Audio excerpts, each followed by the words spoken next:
Hello, welcome back to my channel. Today we're jumping straight in with a Q&A. I feel like I haven't done one of these in forever. I'm trying to think. I definitely said that the last one I did, and that was probably, I think it's coming up on a year ago. Surely not. I'll have to go check. But yeah, I just thought it'd be nice to have a little cozy catch up with you and talk about everything that's going on at the moment. I asked for some questions on my story, so let's see what you guys have asked. I'm literally just gonna go from the bottom up and answer as many as I possibly can. So let's start with a really nice one. This one says, what is your favorite quote from the last few days? I'm trying to find motivation for the things I like again. I literally keep an album of all of my favorite quotes on my phone. One that literally always sticks with me, I know it's like such a simple one, but is everything happens for a reason. I literally live by that quote. This one's really cute. It says, don't compare your life to others. There's no comparison between the sun and the moon. They shine when it's their time, and I think that's just great. I guess this isn't really a quote as well, but I always like to remember that it is literally your life. So you need to make them consist of what actually makes you happy and not care about anyone else's opinion, because it literally doesn't matter. Like, you are in your head for the rest of your life, so you have to make it a nice place to be and do things that you actually enjoy. So that's also something that I like to remember. On that same line, I can't remember how this quote goes, but it's something like, your days are your life. That's probably so wrong, but I guess it kind of means that the life that you kind of envision, or the life that you want to look back on, is the life that is literally happening right now. Even just the small things that actually make you happy, like making a nice coffee or having a nice breakfast. That decision is the decision that leads to you having your dream life, if that makes sense. I feel like I explained that in a really rambly way. Someone asked what is my skincare routine, and I'm really bad with my skincare. I've tried to make it a habit for so long to like actually take really good care of my skin. I've got such dry skin. I can peel it off in chunks, that's how dry it gets, but I still can't make myself stick to one, and I don't know why. But at the moment I'm using like a literal bar of soap, which I know is so bad for my skin, but that's what I use. And I'm using the Garnier Micellar Water to take my makeup off, which is a new step. I didn't do that. I used to just take my makeup off with the soap, but now I'm doing that first, which is a good thing. And then I use the CeraVe face wash. It's the green one. I can't remember what one it's for, but yeah, it's actually my boyfriend's. I've just started using it, so I use that. And then I moisturize my skin, which is like the main step in my routine. There was one time where I went away with my family and I forgot to bring moisturizer to the hotel, and I literally had to put foundation on to sleep in because my skin was so dry that I couldn't go to bed with it, because it actually got painful. So yeah, it's definitely getting better now. I do get a few breakouts and I have quite deep pores that I am in really bad habits of picking, but yeah, that's just is what it is. And I also am using an SPF now. Someone said, I'm new here, what's your story? I definitely need to and want to do a whole kind of video on this, but it's just getting my head around approaching it in the right way. I don't really talk about it a lot on social media, so that's why I feel like people don't really know kind of where I've come from or what I've gone through. So I guess, to put it briefly, throughout pretty much the whole of secondary school and college, I was a lot bigger. I don't like talking about numbers, clothes sizes, anything like that, but yeah, I was the biggest one in my friendship group out of everyone I really knew, and I was fine with that. It came to lockdown and obviously there was nothing to do apart from go for your daily walks, and I fell into a deep hole on TikTok about calorie counting and numbers and weight loss and all of that stuff, and loads of people were also documenting their weight loss journeys, and I jumped on that. I guess I had quite a lot of deep-rooted insecurities that I hadn't really addressed, and this all came out in that point of time when I was just comparing myself to people online and getting really kind of uncomfortable with my body. And I guess I just kind of got addicted to losing weight, and it was really bad and it got really unhealthy really quickly. Yeah, I guess it's really hard to kind of contextualize without giving numbers, but I feel really strongly that I don't want to do that. So yeah, it just got really unhealthy, and by the end of it I was really underweight and it was getting quite dangerous. I stopped eating my mum's home cooked meals. I literally tracked every single bite of my food. If something had changed, that would literally ruin my whole day or my whole week. And yeah, my life just literally completely revolved around food. Like, when I woke up, I just think about my next meal, plan it out. It wasn't even that point when I realised that something was really wrong and I didn't want to live that way anymore.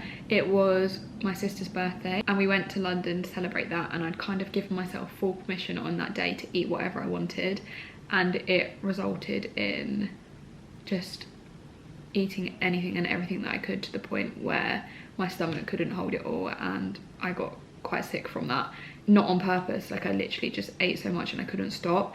And it was at that point that I realised I had been restricting all of this food and everything for so long, and I could not physically carry on like that. I didn't realise how much it had taken over my life and how much it was controlling me and how much it was upsetting me. So yeah, I just kind of realised that something had to change. It was definitely an addiction. I knew that I didn't look great and I knew that I looked unhealthy, but I was just addicted to the whole process. It's really hard for me to explain and put into words because I feel like that was just a completely different person. But yeah, I kind of went all in after my sister's birthday. This life that I had dreamed of and associated to this body was not the life that I was living. I had always thought that when I would be smaller I would be happier, and I really wasn't. And I cannot reiterate this enough. Happiness is not related to your body at all. Happiness is food freedom. Happiness is being able to go out for lunch spontaneously. Happiness is being able to join in on a conversation when I literally could not do that before, because my mind was so consumed by the food that I was eating that I could not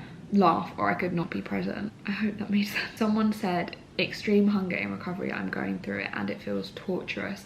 I feel you. Like I said, that one day in London I could not feel my stomach, and even though it was physically full to the point where my body couldn't hold that anymore, my mind was still hungry. I could have eaten 5 times, probably even more than that, than the amount that my body could physically hold, because my mental hunger was so extreme and I just had cravings for absolutely everything. And I'm gonna be real with you, that didn't stop for like 5 months. I had times where I would get up in the middle of the night at like 1 AM from a deep sleep, and I would be craving chocolate and I would just have to eat a chocolate bar and go straight back to sleep because I had to give in to those mental cravings. And I was just so hungry that I had to wake up in the middle of the night to eat to ensure that I could continue sleeping. It was difficult to understand that I had to eat more than everyone around me, but something that also really helped me was remembering that I literally have almost a year's worth of under eating to make up for. So I have all of those leftover meals, snacks that I'd cut out. I had to eat those now to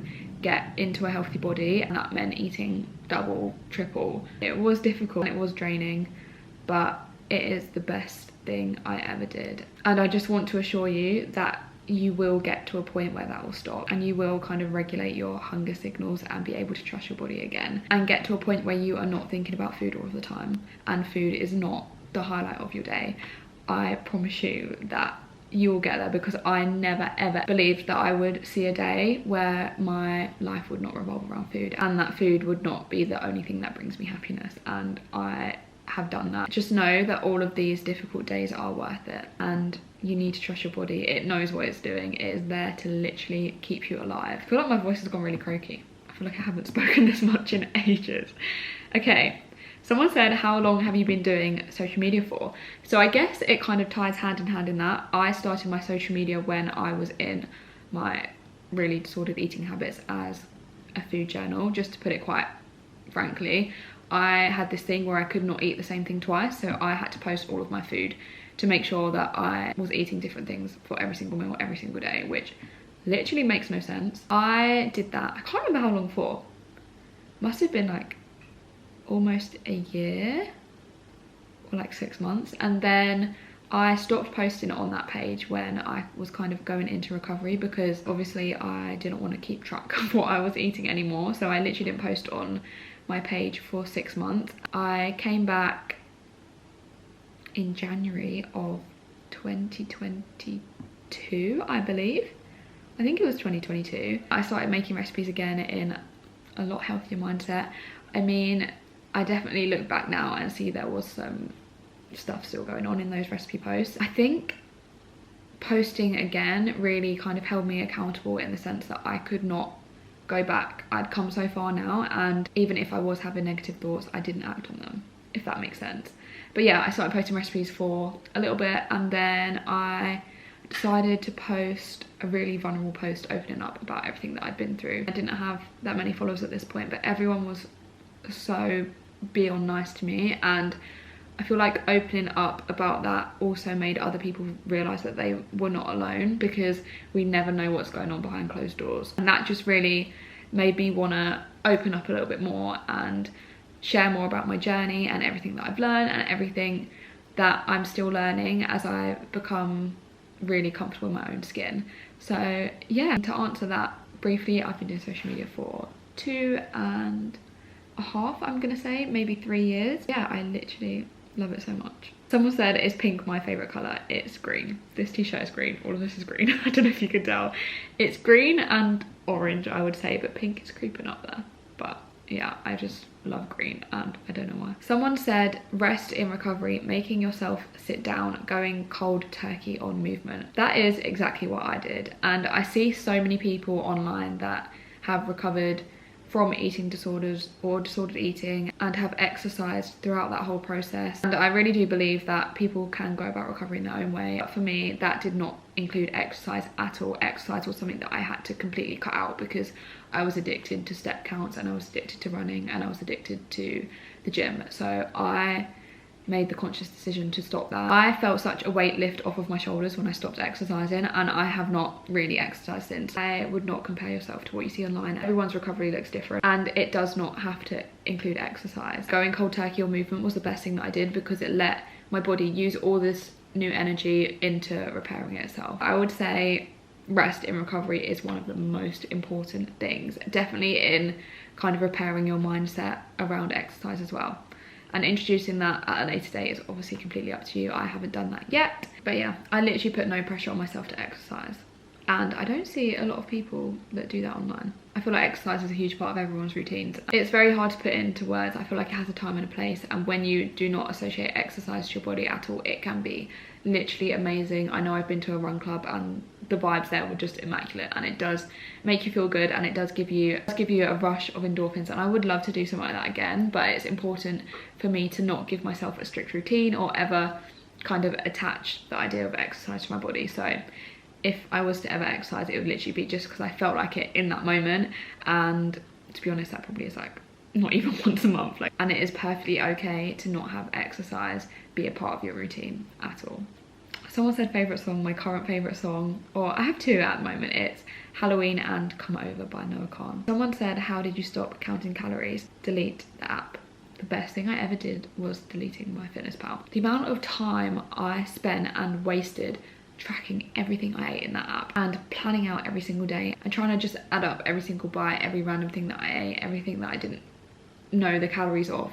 The amount of time I wasted doing that, I look back now and I'm like, really? Delete the app.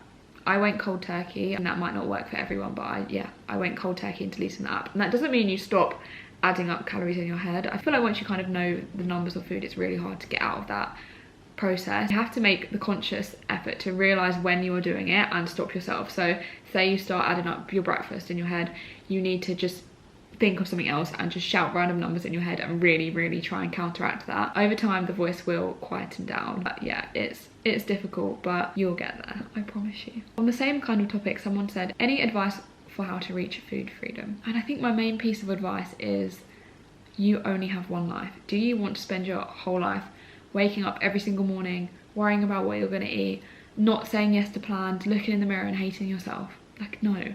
Life is too short to do that. And when you're 80 and you look back on your life, do you want to sit there and say, oh yeah, I wish I ate that slice of birthday cake, or oh yeah, I wish I had that extra pizza night with my friends? No, you do not want to do that. And yeah, that just really helped put everything into context for me. And I also read this quote that said, if your best friend or someone you loved gave you their body to look after for a year, how would you treat that? And I know that you would give it 3 meals a day, and that you would give in to its cravings, and that you would let it have snacks when it's hungry. So I guess the other main piece of advice would be to treat yourself like someone you love. Someone asked, what do you do? And I know I don't talk about this enough on social media because I feel like it's boring, and it's really not boring, and I get so stuck in this idea of being boring. My main job is not social media at all. I'm a social media manager for other brands and restaurants, so I film all of their content for them and post it on their accounts. My page is pretty much just a hobby for me. I love helping people and I love creating content, and I'm a very creative person.